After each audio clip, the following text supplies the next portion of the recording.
దేవుడు సెలవిచ్చినదేమనగా, నా ప్రజలారా మీరున్న సమాధులను నేను తెరిచెదను, మీరున్న సమాధులను నేను తెరిచెదను, సమాధులలో నుండి మిమ్మల్ని బయటికి రప్పించెదను, ఇశ్రాయేలు దేశంలోనికి తోడుకొని మళ్ళీ మీ దేశంలోనికి, మీ స్వాస్థ్యంలోనికి, మీ ఆనంద గృహంలోనికి మిమ్మల్ని నడిపించెదను. గట్టిగా ఆమేన్ అని చెప్దాం ఒకసారి.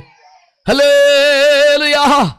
ఏ సమాధి బంధించి పెట్టిందో, ఏ సమాధి ప్రపంచానికి మరుగు చేసిందో, ఏ సమాజంలో సమాధిలో కుళ్ళిపోయారో, ఏ సమాధిలో వట్టి ఎండిన ఎముకలుగా మిగిలిపోయారో, నేను మరలా ఆ సమాధులు తెరిపించబోతున్నాను. ఆ సమాధుల్లోంచి మిమ్మల్ని బయటికి రప్పించబోతున్నాను. మిమ్మల్ని క్షేమకరంగా మీ స్వాస్థ్యంలోనికి, మీ గృహంలోనికి, మీ తోటలలోనికి, మీ యొక్క దేశంలోనికి మిమ్మల్ని రప్పించబోతున్నానని సైన్యములకు అధిపతి, సర్వశక్తియు మిక్కిలు కృపగల దేవుడు, అద్భుతములు చేయగల దేవుడు, ఆశ్చర్య కార్యములు చేయగల దేవుడు ఈ రాత్రి ప్రకటిస్తున్నాడు. నమ్మిన వారంతా ఆమేన్ అని చెప్పండి బిడ్డలారా.